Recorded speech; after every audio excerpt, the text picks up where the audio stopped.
It was Father's Day coming up. I wrote an article about this trip in the Texas Saltwater Fishing Magazine, and I don't remember the exact year. It's probably around 2015 or so. And so me, Amy, and the two boys went down and fished. We fished tide gauge, and we got caught in a storm out there. And we were hanging on to a cabin as it rocked up and down and scared you know what out of all of us. But we met some real cool guys that day on that cabin. And actually, a friend of mine had seen us there that morning, and I got a text on the cabin, and he was like, "Man, are you guys okay?"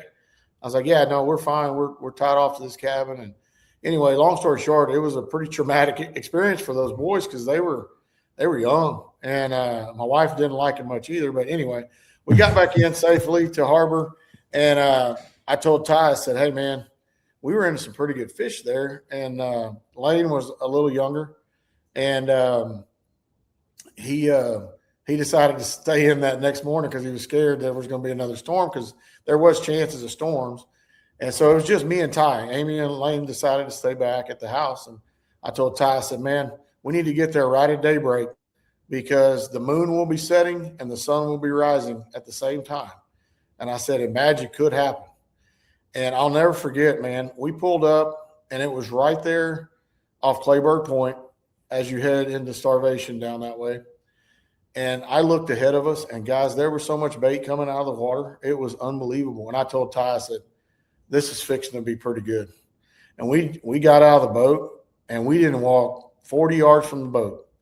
And we filled our nets and our baskets and everything we had with trout. And it was before the limits and all that stuff. Oh my we gosh. We didn't even take time to measure them. We just catch one, put it in the bag. It was right when we came out with the 15-gallon net bag. The net bag. So we were just sticking them in the bag, you know. And I was like, "Look, just keep putting them in the bag, and we'll go to the boat and we'll call through and do whatever we need to do." So he and I we got worn out. I mean, it was every cast and it was drag, just peeling. And it was reds, it was trout, it was everything. And we get back to the boat, and in our excitement, I hadn't even noticed I'd caught a 30. And oh wow, we're calling through the fish, and I you pull sure it this was one yours? out. Yeah, I pull it out and I go, "Ty, this is a big fish." And I put it on the deal, and I looked over at him. I said, "It's a 30." And he goes, "Oh my gosh!" And so we're celebrating, and I'll just never forget that morning. It was just a very epic